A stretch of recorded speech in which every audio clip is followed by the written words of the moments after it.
Como ustedes saben, estamos en esta semana dedicada al tema de la vivienda y el trabajo que ha hecho la Sociedad Hipotecaria Nacional ha sido fundamental para poder explicar buena parte del éxito del programa de vivienda de este gobierno. Por favor, Guillermo. Gracias, Rubén. Muy buenos días. Tengo una presentación muy breve para explicar puntualmente qué es Sociedad Hipotecaria Federal y cuáles son las principales cosas que se han hecho en los últimos años. Si me permiten un momentito de su atención. Sociedad Hipotecaria Federal es un banco de desarrollo, como lo es Nacional Financiera, Bancomext. Quizás la única diferencia es que este banco se creó en el 2001 y está especializado en el tema de vivienda. Este banco se creó, vamos a decir, como la siguiente generación de lo que era el FOBI.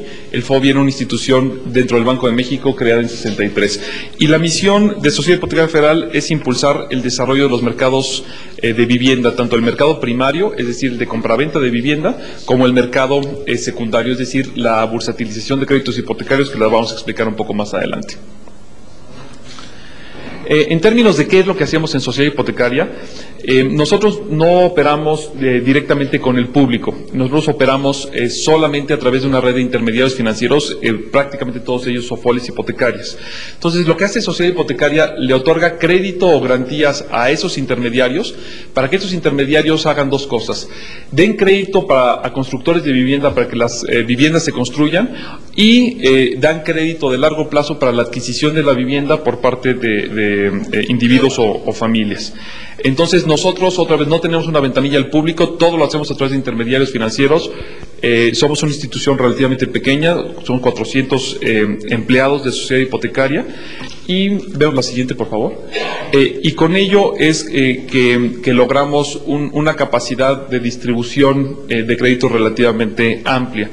Como vemos en la lámina, el año pasado las sofoles hipotecarias dieron un total de 89,000 créditos.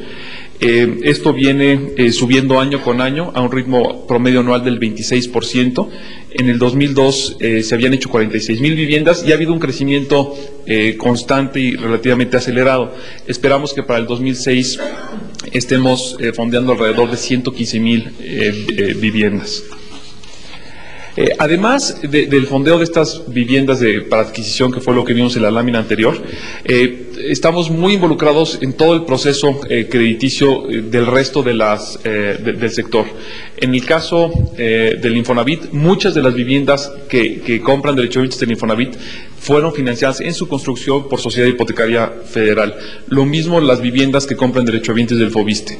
Además de esto, todo el programa de Fobiste es administrado en una de las partes de la cadena por Sociedad Hipotecaria Federal, de tal manera que del total de las viviendas, de los créditos otorgados entre Infonavit, Fobiste y nosotros mismos, nosotros tenemos una presencia de alrededor del 40% en toda esa actividad. Estamos, vamos a ir metidos en medio de todos los procesos para hacer factible el que la construcción de vivienda y el otorgamiento de crédito fluya de manera adecuada. La otra parte importante de nuestro programa es empezar este tema que se llama mercado secundario.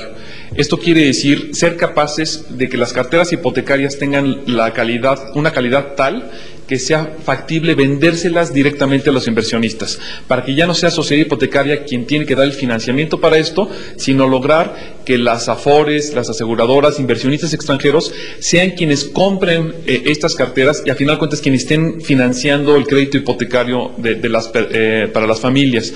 En la medida en la que seamos capaces de lograr que este mercado sea un mercado profundo y amplio, el tema de no tener suficientes recursos para la demanda de vivienda se termina. En este sentido, ya hay 6,222 millones de pesos de cartera que se le vendió a los mercados. Buena parte de esto está siendo financiada o comprada por inversionistas extranjeros. Si ya se reconocen a los bonos respaldados por hipotecas o bonis como un activo con liquidez en el mercado secundario y con una gran calidad crediticia. Y en este año estamos esperando la emisión de 10,000 millones más, con lo que estaríamos consolidando este esfuerzo por vamos a decir, institucionalizar la bursatilización o la venta de cartera a los mercados financieros. En términos de el poder adquisitivo de la población. Creemos que este es un tema esencial. Al principio de la administración, dado el nivel de tasas de interés que se tenían en el país, por cada 1,000 pesos de crédito que una gente pedía, tenía que pagar 14 pesos con 24 centavos al mes, es su mensualidad. Las tasas han venido disminuyendo y eso implica que en lugar de que ahora la gente tenga que pagar 14.24 por cada 1,000 que haya pedido prestado, tiene que pagar 10.60. Hace una reducción bien importante. ¿Y esto en qué se traduce? Se traduce en que, por ejemplo, una familia que tiene ingresos brutos de 10.350 pesos, o el equivalente a 7 salarios mínimos, si las tasas no hubieran bajado, hoy se podría comprar una casa de 209,000 pesos. Como las tasas bajaron y eso le da un mayor poder adquisitivo, hoy se puede comprar una casa de 279,000, casi 280,000 pesos, es decir, 33 veces superior. La baja en tasas de interés, solamente eso le dio un poder adquisitivo a la población para la compra de vivienda que aumentó en 33%. Y después, el año pasado se introdujo el programa de cofinanciamiento Infonavit, donde se combinan las ventajas del producto de Infonavit con las ventajas del producto hipotecario de las OFOLES. Y con esa combinación se puede comprar una casa todavía mayor, porque el Infonavit ayuda con un crédito adicional y con el saldo de la subcuenta de vivienda del individuo del que se trate. Entonces, ese mismo individuo ahora se puede comprar una casa, si entra al programa de cofinanciamiento Infonavit, de 312,000, que es un valor casi 50% superior al que se hubiera podido comprar con las tasas del principio de la administración. Entonces, entre la estabilidad macro, la baja de tasas y las innovaciones en los productos crediticios, es factible que hoy una familia que gana 10.350 pesos se compra una casa 50% más cara de lo que hubiera sido factible al principio del sexenio. Y una cosa muy importante es que la continua oferta de vivienda por todo el país ha generado que, a pesar de que haya créditos hipotecarios de mucho más fácil acceso, eso no ha generado un incremento en los precios de las viviendas. En general, los precios de las viviendas han mantenido aumentando conforme aumenta la inflación y no más allá de eso. Entonces, realmente el poder adquisitivo en términos de la vivienda que se puede adquirir ha aumentado muchísimo durante la administración. En nuestros programas, el 35% de los acreditados son mujeres, el resto son hombres, y del programa también 86% son asalariados y 14% son personas que no tienen cobertura de seguridad social. Hemos venido trabajando para hacer cada vez más accesible el crédito a aquella parte de la población que tiene dificultad para comprobar ingresos, y tenemos mecanismos muy diversos de comprobación de ingresos: recibos de renta de los últimos meses, depósito en cuentas de bancos. Los recibos de gastos en el negocio nos dan una idea de cuánto puede estar ganando esa persona o esa familia, y eso lo utilizamos como comprobantes válidos de ingreso. Esto nos ha hecho posible estar atendiendo a un número de gentes que no están cotizando en Infonavit o Foviste relativamente amplio. Por último, quisiera hacer mención de los esfuerzos que estamos haciendo para aumentar todavía más la accesibilidad del crédito. ¿Qué quiere decir aumentar la accesibilidad? Créditos con menores enganches, créditos con menores gastos de escrituración, con menores comisiones de apertura, y lo que veíamos hace rato, con menores pagos por 1,000 de crédito que se pidan. En este sentido, repaso muy rápido los esfuerzos que están en marcha. Desde hace año y medio tenemos el programa Ahorracif, en el cual si una persona no puede comprobar ingresos, si ahorra la cantidad equivalente a la mensualidad que tendría que pagar en un crédito hipotecario durante 6 meses seguidos, se le otorga una constancia de que eso fue así, y con eso esa persona puede ir a tramitar a una sofolia hipotecaria su crédito, que además estaría garantizado por Sociedad Hipotecaria Federal. Tenemos el cofinanciamiento con Infonavit, ya lo explicaba cómo esto tiene un efecto muy importante en la capacidad de compra de las personas.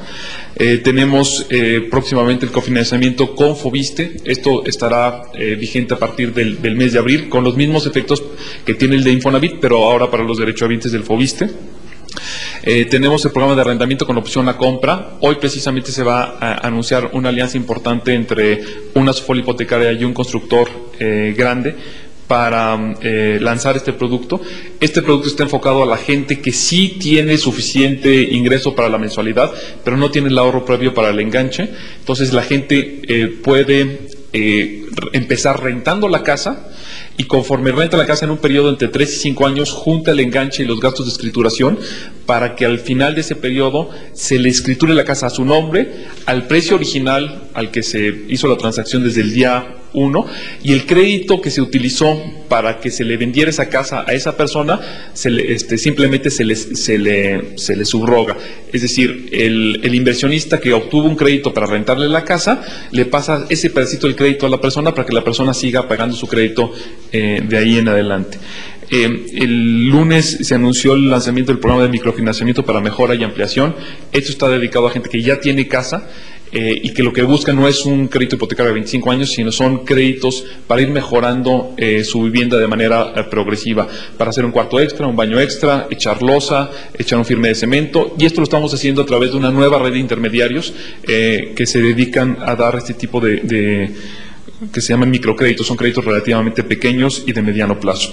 Y finalmente tenemos un programa para migrantes en el cual los ingresos del migrante, del compatriota que está trabajando en Estados Unidos, se utilizan para generar el crédito hipotecario, y los pagos se pueden hacer desde Estados Unidos. Hay una muy amplia red ya de distribución de este producto en Estados Unidos. Está siendo operado por 3 sofoles hipotecarias, y hemos colocado ya cerca de 1,000 créditos de estos, pero sentimos que esto tiene un potencial enorme, y estos 1,000 créditos empiezan ya a tener impacto, vamos a decir, con la publicidad de boca en boca, y con lo que se están viendo una gran cantidad de solicitudes en estas 3 sofoles en los últimos meses. Muy bien, Guillermo, muchas gracias. ¿Alguna pregunta a Guillermo en razón a... Sí, Joan. Este programa de inmigrantes, ¿cuándo empezó este programa? Y puedo aclarar que nomás son 1,000 personas de ahorita, o... Han sido 1,000 personas que ya están acreditadas, que ya compraron la vivienda y están pagando su crédito. No te sé decir cuántas haya en trámite. Este programa empezó hace como 1 año y medio más o menos. Y tuvimos, al principio fue un poco complicado toda la mecánica operativa. ¿Cuáles son las dificultades de este programa? Las personas que están allá muchas veces no vienen a México, o la mayoría de las veces no vienen a México a hacer el trámite. Entonces tuvimos que coordinar con todos los consulados en Estados Unidos el que hubiera la mecánica para que se dé un poder de la persona que está en Estados Unidos, un poder a un familiar aquí en México para hacer los trámites. Ese fue un obstáculo operativo que ya salvamos. Después se tenía el tema de que las personas, a pesar de que sus familiares le decían, oye, aquí tengo la casa, etcétera, pues las personas querían ver la casa. Entonces, a través del portal de micasa.gov se ha hecho factible el que las personas realmente puedan, aunque sea por internet, ver la casa, ver el conjunto donde se va a comprar la vivienda. Entonces, todos esos obstáculos se han ido librando, y al mismo tiempo las sofoles hipotecarias que están participando han logrado cerrar ciertos convenios en Estados Unidos con diversas entidades para generar los canales de distribución, porque las sofoles hipotecarias no pueden abrir oficinas por todo Estados Unidos. Entonces, conforme se han ido cerrando esos acuerdos de distribución con corredores de crédito hipotecario en Estados Unidos o a través de bancos locales, es como esta red se está empezando ya a conformar y está empezando a funcionar. Pero y ahorita decía como 1,000 que compran casas, considerando que hay hasta como 11 millones o 10 millones que están en Estados Unidos, ¿hasta cuánto gente piensa que puede incluir en este programa? Obviamente la cantidad es mucho más que 1,000. Estamos haciendo un estudio a detalle para esto, porque no es un tema fácil de definir.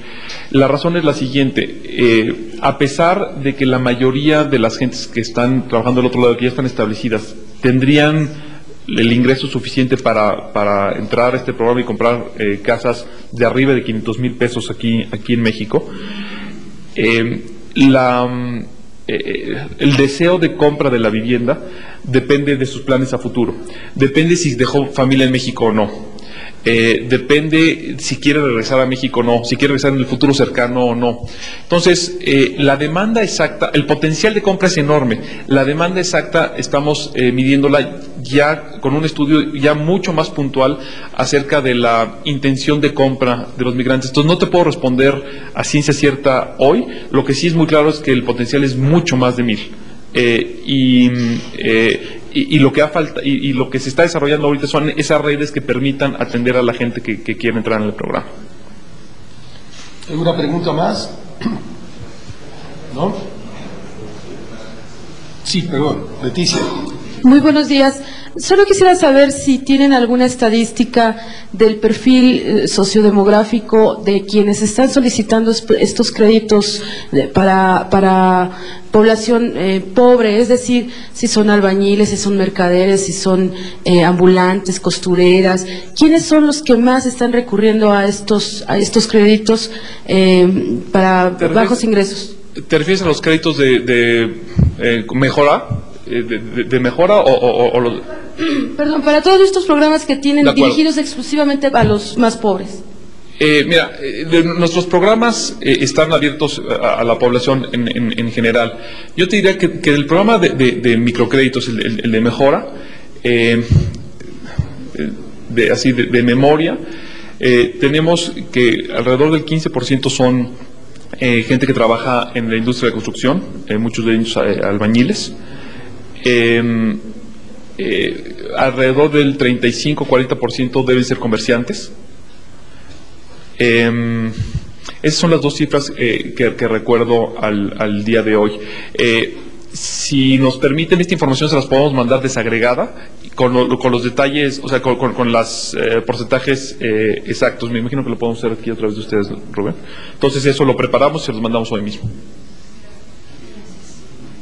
¿Alguna pregunta más? Guillermo, mil gracias. Gracias. Estamos viendo, mano, Dios.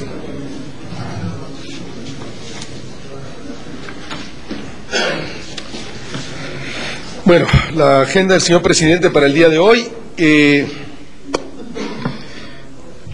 Hoy va al Estado de México, tiene un evento en el Estado de México. Esta es la gira número 580, la 530 por el país en el sexenio, la 22 en este año, la gira 37 al Estado de México en el sexenio, y la última visita a este municipio que vamos a estar ahora fue apenas hoy.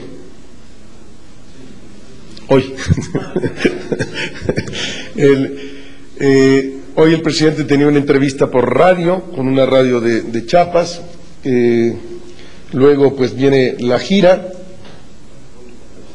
Luego el señor presidente regresa a Los Pinos, tiene una reunión con oficiales mayores del gobierno federal, luego una reunión intersecretarial que está coordinando, la acción de coordinación la tiene la Comisión Nacional de Agua, que es la responsable, pero participa en una serie de secretarías en este cuarto Foro Mundial del Agua, en el cual está previsto la posibilidad de que lleguen unos 20,000 participantes de todo el mundo a este foro. Y luego está una reunión de trabajo con el secretario de Salud. Un tema particular son las metas y también todo el avance de la construcción del sistema hospitalario. Luego tiene una reunión, una media hora para revisar asuntos. Después tiene la reunión, comida y reunión con el grupo staff de las 14:30 a las 18.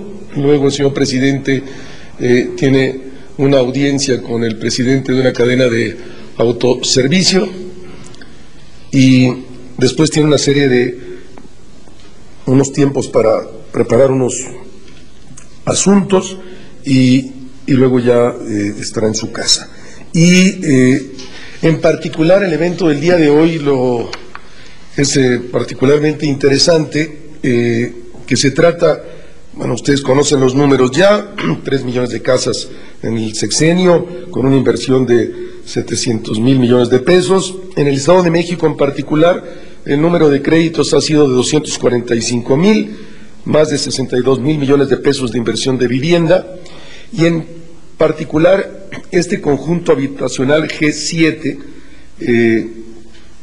que en una primera etapa el conjunto va a tener 1,762 casas con esa inversión. Todas las casas que hoy se van a entregar tienen computadora y están conectadas a Internet, que es una nueva modalidad para este tipo de viviendas, y también como parte de la estrategia de interconexión, los locales comerciales cercanos o en la unidad han sido dotadas también de sistema de computadora, de manera tal que las personas en su casa se podrán conectar con la farmacia, con la tienda de abarrotes para hacer los pedidos, etcétera, como parte de estas nuevas modalidades de añadirle valor a a la oferta de vivienda, ¿no? Quisiera saber, por favor, la postura de la presidencia después de que se difundieron estas conversaciones, específicamente del gobernador de Puebla y del empresario Kamel Nasif, por favor.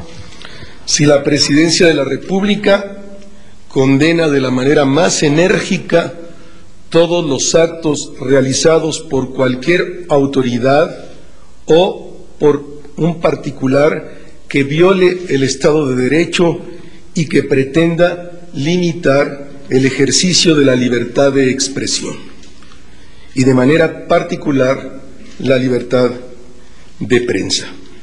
En el caso particular de la periodista Lidia Cacho, la Presidencia de la República apoyará sin reserva alguna a las autoridades encargadas de investigar el caso y delimitar las responsabilidades de las personas y autoridades involucradas.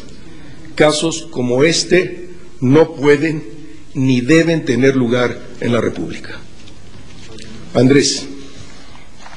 Gracias, Rubén. Quiero saber qué hará el presidente de la República con el gobernador Marín de Puebla. No es su jefe, no es su patrón, pero él es el jefe del Estado mexicano.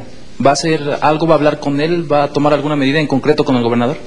Toda violación de la ley cometida por autoridad o particular deben ser investigadas por las instancias correspondientes, y quien haya cometido un ilícito deberá sujetarse al peso de la ley.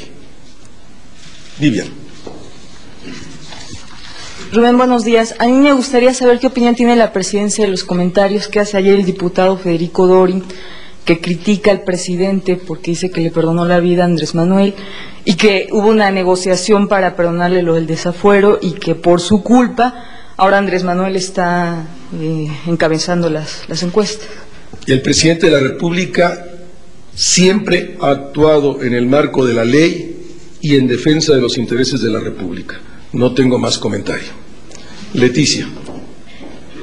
Sí, buenos días nuevamente. Quisiera saber si la presidencia considera riesgoso para la estabilidad del proceso electoral que vivimos el hecho de que un expresidente, en el caso de Ernesto Zedillo, a través de su secretario particular, Líbano Sáenz, trabaje con una empresa extranjera en favor de la candidatura de Andrés Manuel López Obrador, y que incluso ya den por hecho un contundente triunfo electoral de Andrés Manuel López Obrador. Gracias.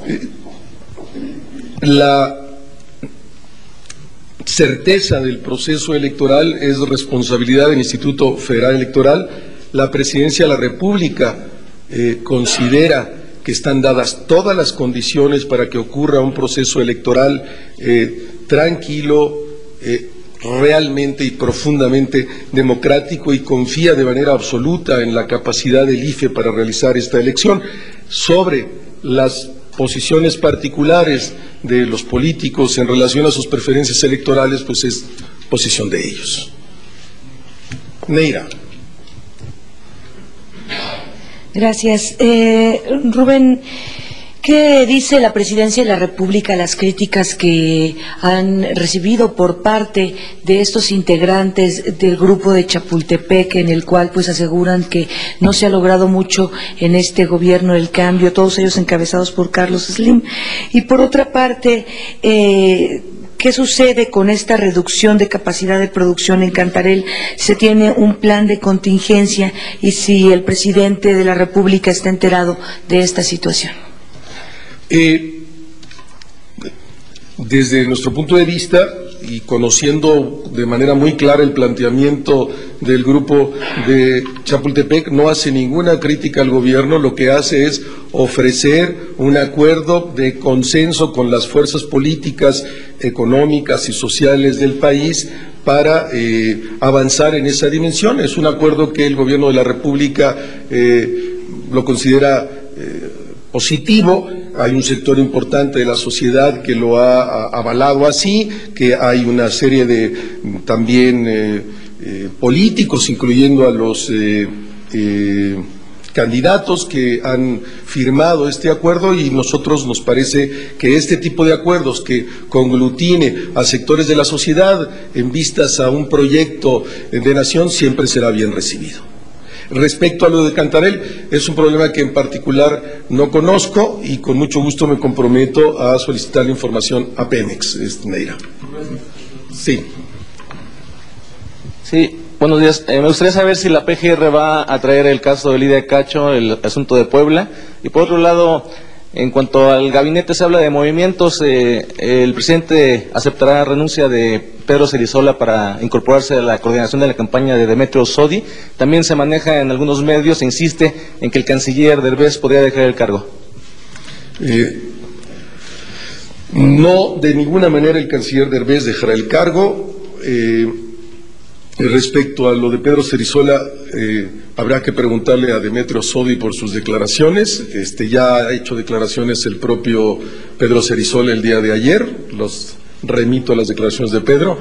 Y en relación a la posibilidad de que la PGR intervenga en este caso en particular, la PGR podrá intervenir a demanda de los particulares y lo tendría que hacer, desde luego. Ayolo. Gracias. A raíz de estas conversaciones telefónicas, la Presidencia de la República, ¿cómo juzga o cómo ve, sin entrar en cuestiones de tipo jurídico, cómo juzga el proceder del gobernador de la entidad? Es decir, estamos frente a un acto arbitrario, frente a un acto inapropiado. Y segundo, ¿cuál es la posición de Los Pinos en relación con el conflicto postelectoral que prevalece en Hidalgo y que ayer ameritó la intervención de la fuerza pública para desalojar a un grupo de manifestantes que tenían tomada la alcaldía? Sobre la primera de los puntos, Mayolo, pues es la posición que ya fijé, no voy a abundar sobre el caso, creo que es contundente, insisto, la Presidencia de la República condena de la manera más enérgica todos los actos realizados por cualquier autoridad o particular que violen el Estado de Derecho y que pretenda limitar el ejercicio de la libertad de expresión y de manera particular de la libertad de prensa. En el segundo de los casos, bueno, es lamentable los hechos ocurridos el día de ayer, y toca a las autoridades del Estado de Hidalgo resolver en derecho este conflicto electoral en este municipio donde hubo estos actos de, por un lado, de ocupación de ciudadanos de la alcaldía y por otro lado de la fuerza pública intentando el desalojo. Siempre el diálogo, siempre el acuerdo es mejor que la acción de la policía, pero esperamos que las autoridades del Estado de Hidalgo sean capaces de resolver en un marco de diálogo y negociación el problema que allí se ha suscitado.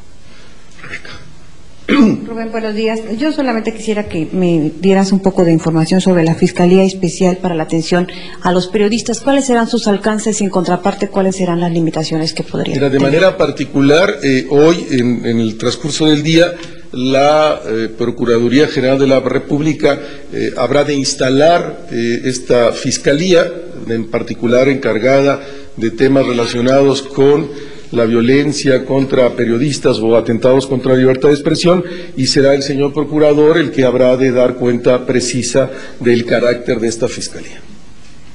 Arturo. Rubén, muy buenos días.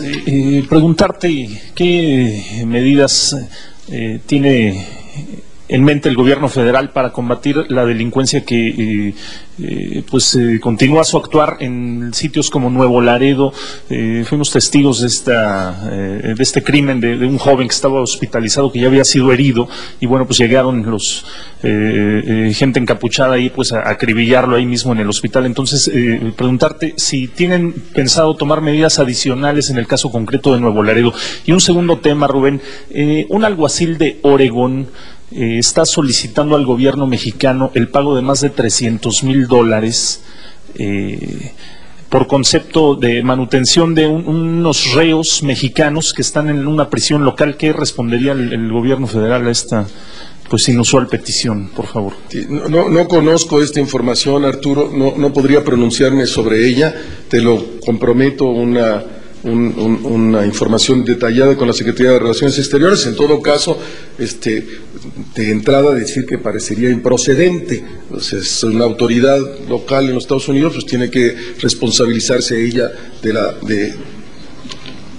de sus reos. En primera de las preguntas, bueno, el señor presidente el día de ayer con mucha fuerza insistía en que todo el peso del Estado mexicano está puesto en el combate a la lucha contra el crimen organizado, que el Estado mexicano seguirá en esa tarea de manera contundente, que no vamos a dejar en ningún momento de actuar en relación a las bandas del crimen organizado. Por el momento no está contemplado ningún programa especial a los programas que ya están operando en coordinación con los 3 órdenes de gobierno, en particular en los estados de Tamaulipas, de Sinaloa, de Guerrero, de Michoacán, o las acciones particulares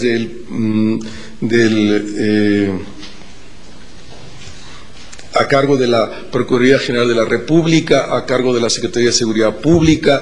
No está contemplado ningún operativo especial, sino seguir actuando con los actuales programas y sí insistir en lo que decía el señor presidente el día de ayer, que no hay tregua, que no vamos a cejar en la lucha contra el crimen organizado y que el Estado mexicano saldrá victorioso en esta lucha. ¿Habría la posibilidad de que la presidencia le recomendara a esta nueva fiscalía para periodistas, si no retomar las investigaciones de Lidia Cacho, sí por lo menos coayudar en las investigaciones para resolver este asunto? Y segundo, ¿la presidencia de la República tomará esta postura de defender a los hijos de la señora Marta Sagún en lo consecutivo, como lo hizo ayer la propia señora Marta? Sobre el primer de tus preguntas, habrá que escuchar hoy el planteamiento que haga la Procuraduría General de la República del carácter específico que tendrá la Fiscalía para perseguir delitos y presión, o persecución o impedimento de la libertad de prensa. Muy probablemente cabría este caso que tú mencionas, pero habrá que esperar el preciso carácter que tenga la Fiscalía, que hoy establecerá el señor Procurador de la República. Y en la segunda de tus preguntas, la Presidencia de la República en ningún momento ha hecho una defensa de nadie. Sí ha aclarado con precisión el señor presidente en más de una ocasión que él considera que se trata de un caso de corte político, pero que en su carácter de presidente de la República fue muy claro: si hay cualquier cosa que investigar y delito de perseguir, se procederá conforme a derecho, solo que habrá que probar que es así. Carlos. Rubén, ¿se le podría aplicar al representante de Prisa la extradición o aplicar el artículo 33 cuando él en carácter de extranjero está inmiscuyéndose en un proceso político electoral del país? Eso por una parte. Y la segunda, la señora procuradora Blanca Laura Villada, que también pertenece a la PGR, ¿se le hará un extrañamiento, será motivo de sanción por haber acatado la indicación del gobernador de Puebla ante toda esta perdón la palabra, mierda que aparece y que avergüenza a todos los mexicanos? Sobre la segunda de tus preguntas, reiterar lo que ya dije, no tengo más que decir, he fijado la posición de la Presidencia de la República. Y sobre el primero de tus preguntas, si hay delito que perseguir, en el caso de este representante de Prisa, habría que hacerlo. Entiendo que el señor al cual hace referencia está nacionalizado mexicano.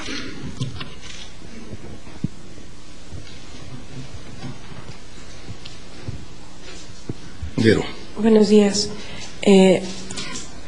Ayer usted decía que se pueden avecinar más asesinatos contra funcionarios que se encargan de la Procuración y Administración de Justicia. ¿Esto no es meter terror o temor, una especie de terror psicológico a los encargados de esta materia? Si usted no cree que con esto se desate el miedo en medio de estos funcionarios, y si a raíz de esta lucha que el Estado le está dando a la delincuencia, no han pensado en reforzar las medidas de seguridad sobre especialmente estos funcionarios en todos los estados de la República, porque algunos ya lo están solicitando.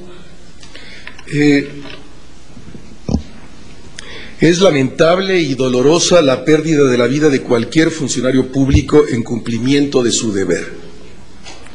La República reconoce y agradece la entrega, la lealtad y el profesionalismo de los servidores públicos que están dispuestos a arriesgar y hasta perder su vida en el cumplimiento de su deber. El gobierno federal, en coordinación con los otros órdenes de gobierno en los estados, seguirá enfrentando con decisión y energía al crimen organizado. El gobierno no va a bajar la guardia hasta que todos los criminales estén donde deben de estar, en las prisiones. Toda la fuerza del Estado, toda su capacidad se empleará a fondo en la lucha contra la delincuencia, como este gobierno desde el primer momento lo ha hecho. Y desde aquí, un reconocimiento al heroísmo de los más de 100 efectivos de la Procuraduría General de la República y la Secretaría de Seguridad Pública, que en el ejercicio de su deber y en defensa de la seguridad de las familias mexicanas han perdido la vida, y también nuestra solidaridad con sus familias. La responsabilidad nunca puede ser evadida. Los funcionarios públicos que enfrentan el crimen organizado lo hacen con heroísmo y con lealtad a la patria. No, se requiere tener mucho valor para enfrentar el crimen organizado. El que tenga miedo no puede estar ahí. ¿Alguna cosa más, Leticia? Yo sí insistir en este caso de Prisa, Rubén, porque su representante, es una empresa extranjera, vamos, ¿no? O sea, hace poco vimos un caso en el que una empresa extranjera expulsaba a unos cubanos en un hotel, y se habla de que una empresa extranjera no puede poner aquí sus intereses de esa forma.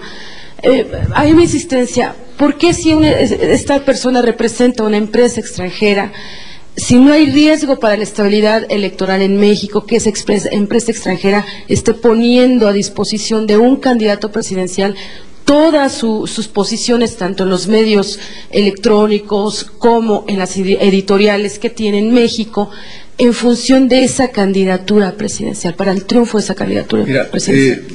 Con enorme respeto, Leticia, si hubiese delito que perseguir porque esta empresa estuviera haciendo lo que tú estás afirmando, desde luego que había que proceder. Habría en todo caso que hacer una investigación que toca a las autoridades correspondientes, y en ese caso, pues que las autoridades actúen en consecuencia. Pero habría que hacer la investigación, no solo a partir de la afirmación de una persona en lo particular que pareciera inferirse de lo que él dice que eso estuviera ocurriendo, sino una investigación seria, a fondo, que permita deslindar responsabilidades. Gracias. Eric, perdón, con esta terminamos. Rubén, buenos días. Buen día. Más allá de lo que revelan estas grabaciones que conocimos ayer, yo quisiera conocer la opinión de la presidencia sobre el hecho de que alguien desde la clandestinidad esté grabando comunicaciones telefónicas y el riesgo de que el espionaje telefónico se convierta en una práctica impune y frecuente en México. Es brutal lo que hemos podido escuchar con esas grabaciones, es indignante, nadie lo puede justificar, pero también es indignante que se recurra a la violación del Estado de Derecho y se graben conversaciones personales. Gracias, nos vemos mañana, buen día, buen día.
Sí trabaja, pero siempre en coordinación con los estados, en respeto a esta soberanía estatal, a través de los acuerdos con sus contralorías estatales, para revisar la aplicación de recursos federales.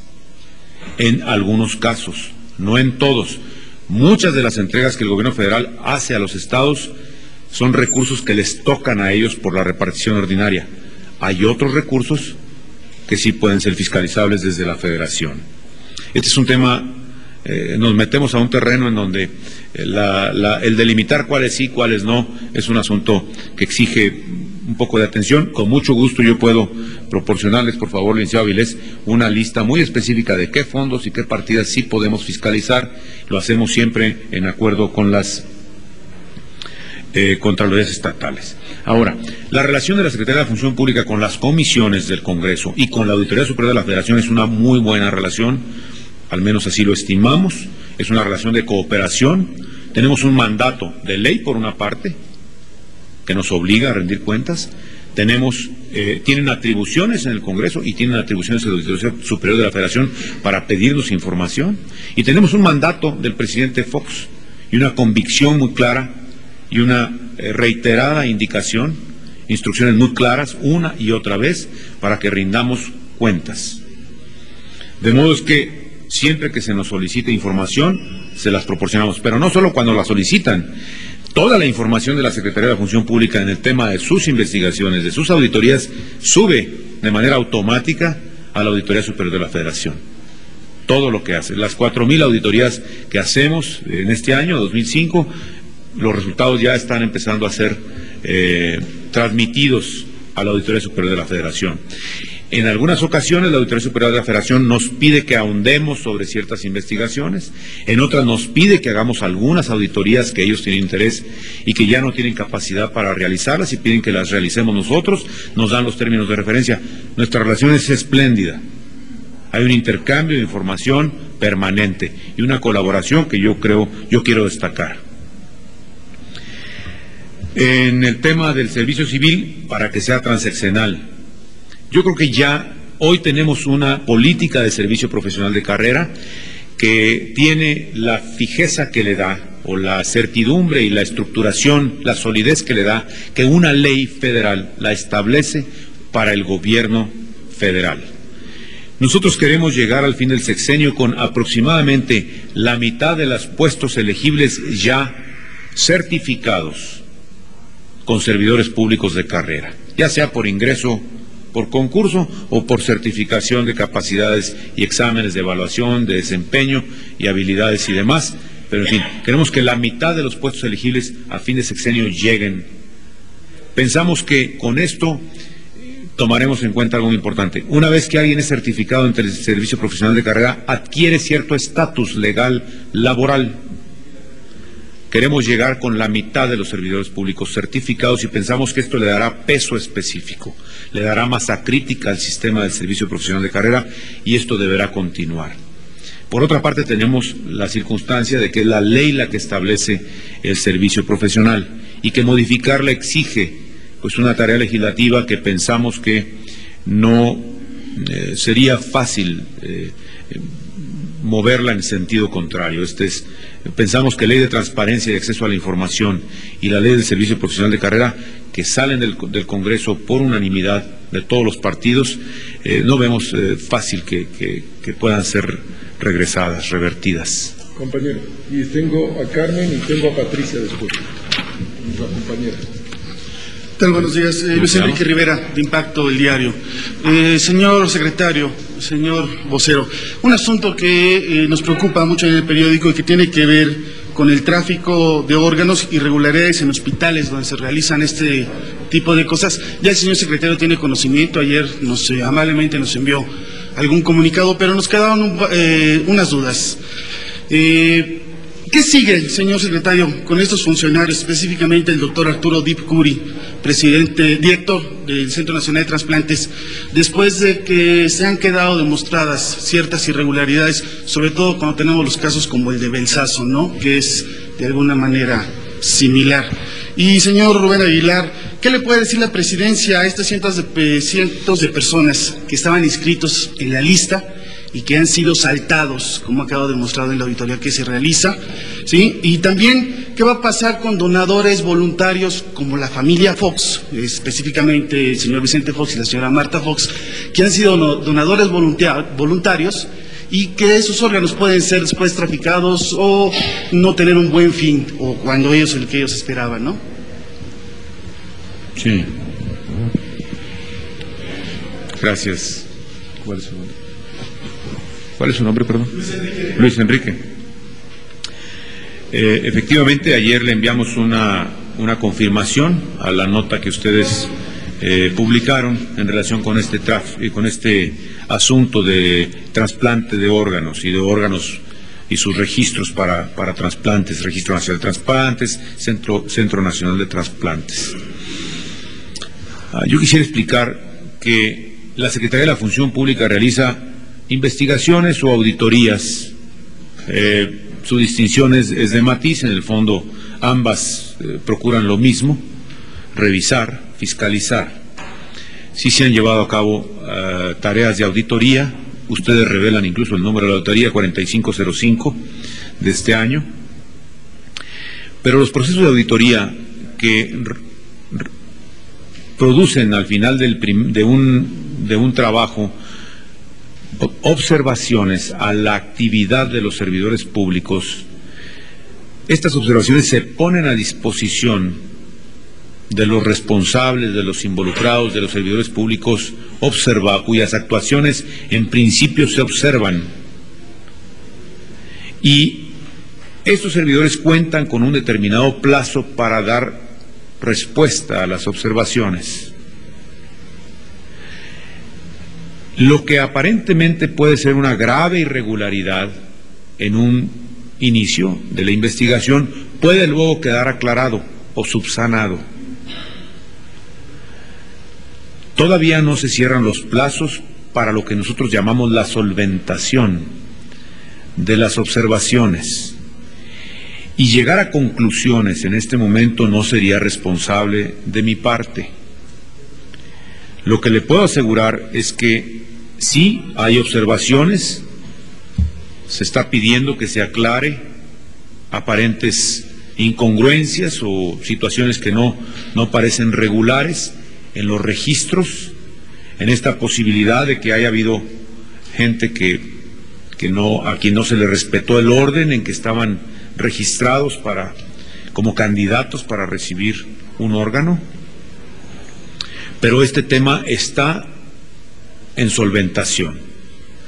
Cuando la Secretaría de la Función Pública concluye con los temas, con el término de solventación, hace una evaluación de tipo legal, ya no estrictamente administrativa y de auditoría, sino ahora ya entra a un plano de la legalidad y decide si va a abrir un expediente de responsabilidades o no. E incluso, si es necesario, además, si las conductas se estiman de tal gravedad que pueda haber no solo una posible enjuiciamiento de tipo administrativo legal de responsabilidades, sino también uno de tipo penal, también se examina con este enfoque. Hoy no podríamos ni deberíamos anticipar cuál va a ser el curso de esta auditoría, porque está en proceso de solventación. La Secretaría no puede entrar al mecanismo de llegar a conclusiones anticipadas, porque sería irresponsable, injusto para quienes están siendo en este momento servidores públicos que tienen a su cargo la tarea de responder a estos planteamientos de la auditoría. Por otra parte, los donadores voluntarios, no importa quiénes sean, un donador voluntario es cualquier particular que decide, que todavía no lo es, que decide, va y se inscribe y dice: yo quiero donar ciertos órganos a mi muerte o para después de mi muerte.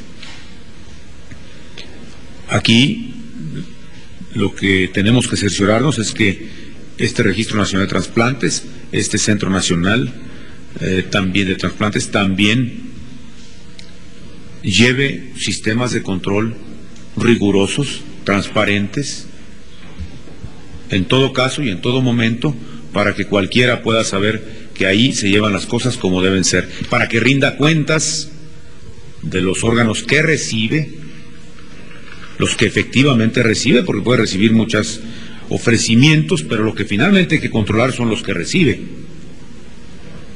¿De acuerdo? Y los que entrega, y a quién se los ponen, a quién se los trasplantan. Esto creo que es lo fundamental. Por tanto, no podría realmente especular mayormente sobre el tema. Carmen. Gracias, buenos días.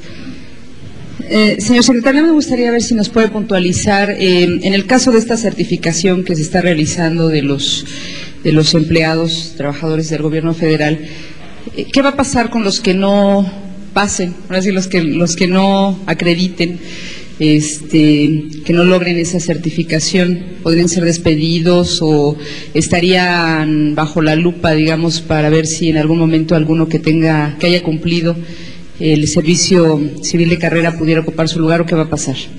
Y me gustaría saber si nos puede puntualizar de las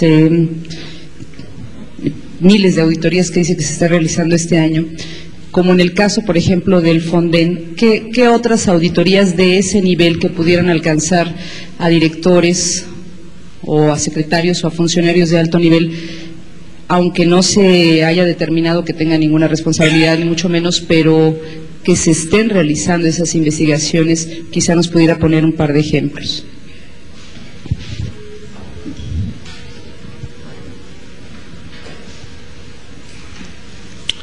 Mire, el sistema que la ley estableció para el servicio profesional de carrera fue el del ingreso voluntario. Este es el principio. Nadie tiene que ingresar forzosamente al servicio profesional de carrera. Evidentemente, por concurso solamente participan los que quieren voluntariamente participar. Y los servidores públicos que hoy no siendo de carrera, ocupan puestos, tienen a su elección el certificarse como servidores de carrera o no hacerlo y quedarse en su viejo estatus laboral, en el tradicional. ¿Cuál es la diferencia más importante entre un servidor de carrera y uno que no lo es? Que en el servidor de carrera se le garantiza su permanencia en el empleo, esto es, no puede ser despedido libremente, a menos que en su desempeño no cumpla con sus resultados, sus metas, y no cumpla con sus exigencias de capacitación. Amén de que tendrá que cumplir con otras normas de tipo legal, de responsabilidades tradicionales que ahí estarán. Pero la libre remoción que hoy tienen los servidores públicos en la administración pública federal se elimina y se condiciona para los servidores de carrera. Esta es la diferencia central. Los que no quieran ingresar al servicio profesional de carrera y ocupen un puesto y cumplan con su trabajo, ahí se quedarán todo el tiempo que sea necesario. No podrán ascender porque si hay una vacante de ascenso, para un posible ascenso, lo tienen que concursar. Entonces sí vendrá un estancamiento para el que no quiere formar parte del servicio profesional de carrera. Esta es una realidad. Pero no serán despedidos, no hay consecuencias estrictas negativas. El sistema mismo va a obligar a todos los servidores públicos, los de carrera y los no de carrera, a que los cursos de capacitación y de desarrollo de habilidades, etcétera, como van a ser transversales para toda la administración pública centralizada, los van a obligar a estar desarrollando el talento, porque el sistema del servicio profesional de carrera tiene por objeto precisamente atraer, retener y desarrollar a los mejores hombres y mujeres en la administración pública federal. Esto es un sistema de desarrollo, de administración y desarrollo, de atracción, administración y desarrollo de talento humano. ¿Sí? Ahora, en el caso de las auditorías, ya me preguntaba, de Fonden. Fonden es un asunto que ya hemos comentado en varias ocasiones. No creo que tuviera yo mucho más que agregarles de los que ya dije ayer y en los últimos días. Ciertamente, la Secretaría realiza miles de auditorías por año, porque tenemos aproximadamente el 33% de los recursos de la Secretaría de la Función Pública se destinan a auditoría interna. Hay alrededor de 7.500 empleados en el sistema Secretaría de la Función Pública, de los cuales aproximadamente 2.100 están en el área centralizada y el resto están en contralorías repartidas por toda la Administración Pública Federal. Si se realizan aproximadamente 4.000 auditorías por año. Cuando las auditorías tienen observaciones que no han sido solventadas, pasan a ser materia de procedimientos de responsabilidades, y de estos procedimientos también pueden pasar a denuncias penales. En lo que va del sexenio hemos sancionado, ya les hemos dicho en otra ocasión, hemos impuesto alrededor de 30.000 sanciones a aproximadamente 23.500 servidores públicos a agosto del año pasado. 12.000 sancionados lo fueron por virtud de alguna denuncia o queja ciudadana, y aproximadamente el resto, otros 12.000, fueron sancionados con motivo o teniendo por origen una auditoría. Esto nos dice pues que le damos un gran peso específico a la denuncia y a la queja ciudadana. Ha aumentado mucho el nivel de funcionarios sancionados por queja o denuncia ciudadana en comparación con otros años. 7.000 de los servidores públicos han sido inhabilitados. La Secretaría hace su trabajo y lo tiene que hacer así, con independencia del nivel que guardan los servidores públicos involucrados en nuestras auditorías, porque realmente el otro día me preguntaron, usted está auditando a fulano de tal, y me dieron un determinado nombre, y nosotros no auditamos nombres, auditamos unidades administrativas, auditamos direcciones de compras o gerencias de compras, auditamos a una subprocuraduría con su área administrativa, auditamos espacios de actuación administrativo, auditamos lo que hacen los servidores públicos, pero los nombres no son lo que nos mueve a una auditoría. Hay que recordar que la mejor técnica de auditoría es la técnica muestral. Solo por queja o denuncia ciudadana abrimos investigaciones muy concretas y dirigidas de manera muy específica a la materia de la queja. Pero en auditoría somos muestrales, tenemos que ser objetivos. No podemos tener ni cacerías de brujas, ni podemos tener en mente nombres específicos. Esta no es nuestra tarea. Por eso tampoco prejuzgamos, ni especulamos, ni le podría decir, pues sí, mire, traemos a tantos directores generales en auditorías que podrían tener un posible procedimiento de responsabilidades. Sería irresponsable de mi parte. Cuando los abramos y tengamos las sanciones, le rendimos cuentas con mucho gusto. Patricia. Sí, buenos días a ambos. Patricia Ruiz del periódico Milenio, señor secretario. Nada más me gustaría conocer 3 o 4 puntos que usted nos pudiera puntualizar de esta reforma que anuncia anticorrupción. ¿Esto es para prevenir el daño de Hidalgo en el cierre del sexenio del gobierno del presidente Vicente Fox o será transeccional, traspasará pues el fin del sexenio? La Secretaría de la Función Pública y la propia Comisión Intersecretarial para la Transparencia ha estimado siempre que cada año del sexenio es y ha sido igualmente importante para la Administración Pública Federal en nuestros esfuerzos de dar acceso a la información, de ir construyendo transparencia informativa, de ir desarrollando una cultura de rendición de cuentas en la Administración Pública Federal y de ir desarrollando también una cultura de honestidad. Sabemos que no hemos logrado incidir lo suficiente en la percepción que los ciudadanos tienen de los esfuerzos del gobierno federal, pero tenemos que redoblar nuestros esfuerzos. Entendemos también que la sociedad no distingue entre la corrupción administrativa de la política, la que se puede dar en los partidos políticos o en los sindicatos o en otras áreas que no son del gobierno, pero que la sociedad las ve como un todo. Tampoco distingue entre los niveles de gobierno.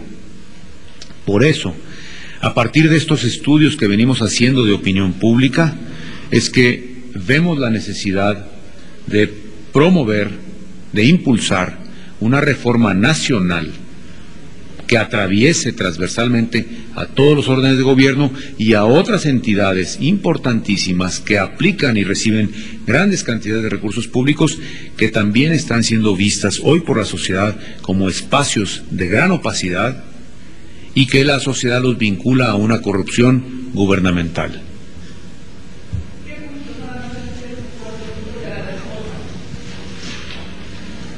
Tres o cuatro puntos. Bueno, mire, tenemos hoy muchas leyes de transparencia y acceso a la información en los estados, pero la calidad real dista mucho en unos estados respecto de otros. Entonces queremos que la Constitución establezca mínimos de calidad en la transparencia y en el acceso informativo que tengan todos los órganos de gobierno, en los 3 niveles de gobierno y no solamente en la Federación. La Federación ha atraído la atención porque impulsa el tema y habla de él y da cuentas y responde. Y nunca le ha dado vuelta al tema ni deja de responder a cualquier planteamiento de medios de comunicación o de la sociedad en general. Pero no vemos la misma calidad en materia de transparencia y acceso informativo en el resto de la República, a pesar de que nuestro ejemplo ha pesado suficientemente para que haya ya cerca de 29 leyes. Pero las propias evaluaciones que hace el IFAI nos dicen, no las hace la Secretaría de la Función Pública, el propio IFAI y grupos especializados ya, afortunadamente en el país, nos dicen, no tienen la misma calidad, ni la misma efectividad, ni la misma eficacia. Entonces, ¿qué necesitamos? Que nuestro marco constitucional diga, en materia de transparencia, estos son los mínimos que se deben tener para que los municipios cumplan, para que los estados cumplan también. Este es un tema. En tema de gobierno electrónico, estos son los mínimos. En materia de calidad regulatoria, estos son los mínimos. En tema de fomento a la honestidad, estos son los programas mínimos que debemos tener. Es necesario que haya un servicio civil de carrera. Vayamos a ejemplos concretos como este. Si usted cree que en el plano federal, al cambio de sexenio, hay mucho cambio de personal, vaya usted a los municipios más pequeños y encontrará que cada 3 años el 50% de los servidores públicos, en ocasiones hasta el 50% cambian, cada 3 años. Y las sociedades tienen que estar pagando el costo del aprendizaje cada 3 años de un personal que administra la ciudad, el municipio, en fin. Entonces, nos parece muy importante que haya ya una política nacional de servicio civil de carrera. Claro, habrá que tomar en cuenta las realidades de cada municipio, sus tamaños, su grado de desarrollo económico, social, etcétera, político, y considerarlo, ¿no? Compañera, luego José Luis, luego está Sara. Secretario, buenos días. Soy Verónica Méndez de W Radio. Secretario, ¿la función pública abrirá una investigación o ya la realiza en torno a los funcionarios de migración de Interpol o quien resulte responsable de no haber avisado sobre el paso de Fujimori aquí en territorio nacional? Gracias, Verónica. Y la Secretaría de la Función Pública no ha, hasta este momento, abierto ninguna indagatoria de que yo tenga noticia para revisar qué es lo que ahí ha sucedido. Yo creo que habemos de saber qué es lo que ha pasado. Estamos atentos a la explicación que habremos de recibir de las autoridades competentes. Si hasta ahorita, ¿para qué especular si las cosas están bien o mal? Vamos a esperar a que nos reporten. Creo que a toda la sociedad nos van a reportar, incluidos a nosotros en la Secretaría de la Función Pública, y por tanto para la Secretaría de la Función Pública estamos simplemente atentos al caso. José Luis, el secretario se tiene que ir en los próximos, vamos a hacer 9 minutos, porque tiene un evento en el auditorio y algunos de ustedes también van a cubrir ese evento, entonces démosle 9 minutos más. En todo caso, hay 2 o 3 temas que sé que pueden ser de interés y yo muy rápido los trato antes de que se vaya el secretario. José Luis, luego Sara, luego, por favor. Sí, señor secretario, buenos días. Soy José Luis Ruiz del periódico El Universal. Un par de preguntas muy específicas. La primera es si en la próxima se está contemplando, si la Secretaría tiene contemplado hacer alguna variación específica en el formato de la declaración patrimonial del presidente Vicente Fox, para evitar el tipo de suspicacias que se dieron como en el anterior del asunto de la estancia. No sé si tengan ustedes contemplado algún cambio en este formato. Y si de alguna manera ustedes en este último año de administración tienen una estrategia para hacer o realizar alguna